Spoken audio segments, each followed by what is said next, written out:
কিসের নির্বাচন, যে নির্বাচনে আওয়ামী লীগ অংশগ্রহণ করতে পারবে না? 50%-এর উপর মানুষ আওয়ামী লীগকে সমর্থন করে। সেই আওয়ামী লীগকে ব্যান করার অবৈধ ক্ষমতাধারী ইউনূসের কোনো অধিকার নাই।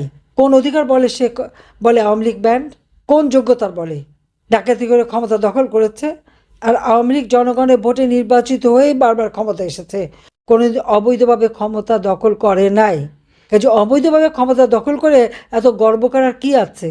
লজ্জা করে না অন্যের মাল চুরি করে নিতে, বা অন্যের দেশ চুরি করতে, বা অন্যের সম্পদ চুরি করতে? আজকে সময় লুটপাট, আওয়ামী লীগের সবার বাড়িঘর লুট, আমাদের সবাই, আমাদের কোনো আত্মীয় স্বজনের কিচ্ছু নেই, ইটকাটটুকু পর্যন্ত নেই। আমাদের আওয়ামী লীগের নেতা কর্মীদের সবার বাড়িঘর লুটপাট করেছে। খুঁজে বের করেন সবাই মিলে লুটের মালগুলি কোথায় রাখলো। লকার ভেঙে, আমার লকার ভেঙে পর্যন্ত ইউনূস গহনাগাটি চুরি করে নিয়ে গেছে, যেখানে আমার দাদি, নানি, আমার মা, আমার মেয়ে বিয়ের, আমার ছেলের বিয়ে, সব, আমার রেহানা, সকলের গহনাগাটি রাখা ছিল। তাও ইউনূস লকার ভেঙে চুরি করেছে, ব্যাংক ডাকাতি করে লকার ভেঙে চুরি করেছে। এটা হলো বাস্তবতা। কাজে এদের হাত থেকে দেশকে রক্ষা করতে হবে। হ্যাঁ, অত্যাচার নির্যাতন যারা করে যাচ্ছে, আমাদের অগণিত নেতাকর্মীকে আমরা হারিয়েছি। প্রায় আমাদের 10,000 আওয়ামী লীগের নেতাকর্মীকে ইউনূস হত্যা করেছে, গুম করেছে, নির্যাতন করেছে, আহত করেছে। একদিন সেই হিসাব বেরোবে, জবাব দিতে হবে। এবং কোথায়, কোন কোন এলাকায় আমাদের কত নেতাকর্মীর বাড়িঘর লুটপাট করেছে, কত নেতাকর্মীকে নির্যাতন করেছে, মামলা দিয়েছে। আজকে লক্ষ লক্ষ, প্রায় 5-7 লক্ষ নেতাকর্মীর বিরুদ্ধে মামলা। আর কারাগার তো ভরে ফেলেছে। কই, আমার আমলে কি এরকম কারাগার ভর্তি ছিল বিরোধী দল দিয়ে? সেটা তো ছিল না। সুনির্দিষ্ট মামলায় যে কটা এবং সুনির্দিষ্ট অপরাধে যে কটা, সেই কটাই। এখন তো মামলাও লাগবে না, অমনি গ্রেপ্তার করো। এ হলো ইউনূসের রাজত্ব। মামলা ছাড়াও গ্রেপ্তার হবে। চরমভাবে মানবাধিকার লঙ্ঘন করে যাচ্ছে, মানবতা বিরোধী কাজ করে যাচ্ছে ডক্টর ইউনূস। আর তার ওই যে লেজে জাহাঙ্গীর একটা আছে, আর ওই যে আসিফ নজরুল একটা, এই তিনটা মিলে সমস্ত দেশটাকে শেষ। আর একজন হলো পরিবেশবিদ, এসে সিলেটের পাথর খেয়ে ফেলেছে, সেন্ট মার্টিন পুড়িয়ে দিয়েছে। আওয়ামী লীগ আমলে খালি মামলা করতো আর পয়সা কামাতো, এখন এখন পাথর বেচে পয়সা কামালো। আজকে বাংলাদেশটা একটা দুঃশাসনের কবলে পড়েছে, যে জঙ্গি সন্ত্রাসীদের হাতে পড়েছে। এই জঙ্গি সন্ত্রাসী ইউনূস এবং তার চেলাচামুন্ডা দেশকে আজকে ধ্বংসের দিকে নিয়ে যাচ্ছে। এই দেশকে রক্ষা করতে হবে সকলকে ঐক্যবদ্ধ হয়ে, সব কিছু ভুলে যে সবাই এক হয়ে দাঁড়াতে হবে, রুখে দাঁড়াতে হবে। আর যেখানে নৌকা নাই, আওয়ামী লীগ ইলেকশন করতে পারবে না, আওয়ামী লীগের ভোটাররা কেন যাবে ভোট দিতে? অনেক জায়গায় হামলা দেওয়া হচ্ছে, হুমকি দেওয়া হচ্ছে। কেন? ভোট দেওয়া তার স্বাধীনতা, মানুষের ইচ্ছা। সে ভোট কাকে দেবে না দেবে সেটা তার স্বাধীনতা। কিন্তু এখন তো ভোট আগেই হয়ে গেছে, রেজাল্ট আগেই হয়ে যাচ্ছে। এটা হলো বাস্তবতা। হ্যাঁ না ভোটের হ্যাঁ আগেই হয়ে যাচ্ছে। তো এটা কোন ধরনের মানে উন্নতিটা করলো, আমার প্রশ্ন। অন্ধকার কেটে যাবে, নতুন সূর্য উদিত হবে। জয় বাংলা, জয় বঙ্গবন্ধু, বাংলাদেশ চিরজীবী হোক। আওয়ামী লীগ নির্বাচন করতে পারবে না। আওয়ামী লীগের অপরাধটা কি?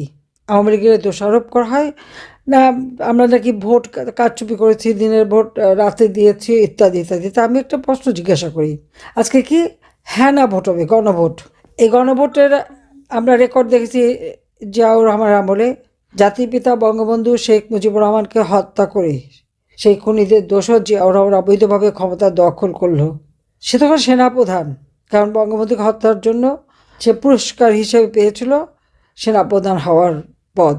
তাই একাধারে সেনাপ্রধান, আবার ওদিকে সে তখন আবার নির্বাচন দিল কি হ্যাঁ না ভোট। তখনকার নির্বাচনে 77 সালে সেই হ্যাঁ না ভোটের ইতিহাস যদি দেখেন, তখন হ্যাঁ বাক্স পাওয়া ছিল, না বাক্সে নাকি হদিসই ছিল না। প্রশাসনিক যন্ত্র থেকে শুরু করে সকলকেই ব্যবহার করা হয়েছিল। ভোট পড়তে পড়তে সে ভোট নাকি 110% হয়ে যায়। তো কোনো এক বিদেশি সাংবাদিক জিজ্ঞেস করেছিল যে 110% হলো কীভাবে? তার জবাব কিন্তু জিয়া রহমান দিতে পারে নাই। আজ এরপরে আবার আমরা দেখি এখন আজকে অবৈধভাবে, অসাংবিধানিকভাবে জঙ্গিদের ব্যবহার করে, মানুষ হত্যা করে, মানুষের লাশের উপর পাড়া দিয়ে ডক্টর ইউনূস যখন ক্ষমতা দখল করেছে, সেও আবার এখন হ্যাঁ না ভোট দিচ্ছে। কিন্তু এই হ্যাঁ না ভোটে তার যে প্রক্রিয়া একই ধরনের, তার রেজাল্টটাও কি সেটাও জানা যাবে। কারণ ইতিমধ্যে আপনারা দেখেন যে দেশের সকল সরকারি এবং স্বায়ত্তশাসিত যত কর্মকর্তা কর্মচারী আছে, যতগুলি অফিস আদালত আছে, সকলের কাছে নির্দেশ চলে গেছে যে হ্যাঁ ভোট দেওয়ার জন্য তারা প্রচার করবে এবং হ্যাঁ ভোট দেবে। এটা কী ধরনের নির্বাচন হলো? কিভাবে মতামত হলো? সেটা আবার প্রশ্ন। ডক্টর ইউনূসকে এই প্রশ্নের জবাব দিতে পারবে যে সে কিভাবে পুরো সরকারি মেশিনারিজ কাজে লাগাচ্ছে? আইন শৃঙ্খলা রক্ষাকারী সংস্থা, সেনাবাহিনী, পুলিশ, বিডিআর, আনসার বিটিভি থেকে শুরু করে যত স্বায়ত্তশাসিত প্রতিষ্ঠান বা সংবিধিবদ্ধ যতগুলি প্রতিষ্ঠান আর সরকারি কর্মচারী তো আছেই, সকলের কাছে নির্দেশ চলে গেছে হ্যাঁ ভোট দেওয়ার জন্য প্রচার চালাও, হ্যাঁ ভোট দাও। তো ভোটের রেজাল্ট তো হয়ে গেছে, তো আর কোনো সন্দেহ নাই।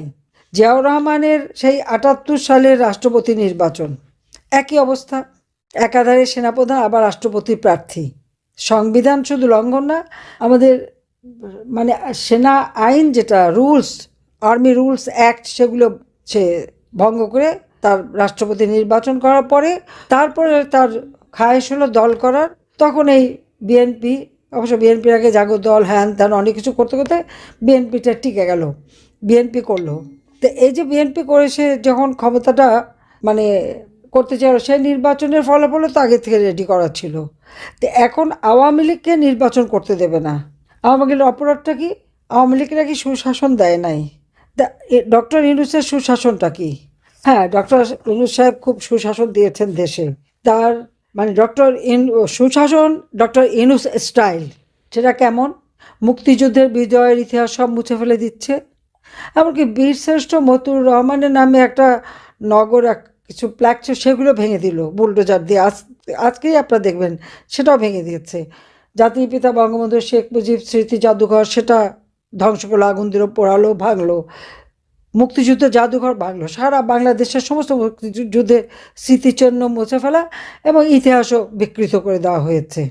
উনি নাকি রিসেট বাটনের টিপ দিয়ে আমাদেরকে নিয়ে যাচ্ছেন সেই পরাজিত শক্তির পদতলে।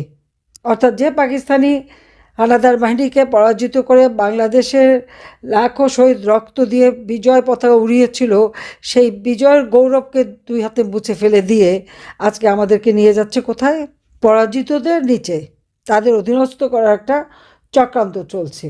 আপনারা যদি এখন লক্ষ্য করেন আজকে দেশটা কি চলছে, এই যে আজকে আমরা যে কথা বললাম আমাদের নেতা কর্মীদের সাথে, যে অত্যাচার নির্যাতন, কারাগারে কারাগারে হাজার হাজার নেতাকর্মী, লক্ষ লক্ষ নেতাকর্মী। ইউনূস সাহেব ক্ষমতা এসে সবাইকে মুক্তি দিয়ে দিয়েছে, প্রত্যেকটা জেলখানা খুলে কোনো আইনের তোয়াক্কা করেনি, সে আদালতের তোয়াক্কা করেনি। যেমন নিজের অবৈধ ক্ষমতাগুলি এবং সেই সাথে তার যে মানি লন্ডারিং, দুর্নীতি, এ সমস্ত ট্যাক্স ফাঁকির মামলা যেমন প্রত্যাহার করে দিয়েছে, সেই সাথে এই সমস্ত অপরাধীদের সবাইকে মুক্তি দিয়েছে। তার কারণ আছে, কারণ তার এই ক্ষমতার দখলের সময় তার মেটিকুলাস ডিজাইনে যে হত্যাকাণ্ডগুলি চালিয়েছিল, এরা তো তার সাথী, এরা তো তাকে সহযোগিতা করেছে।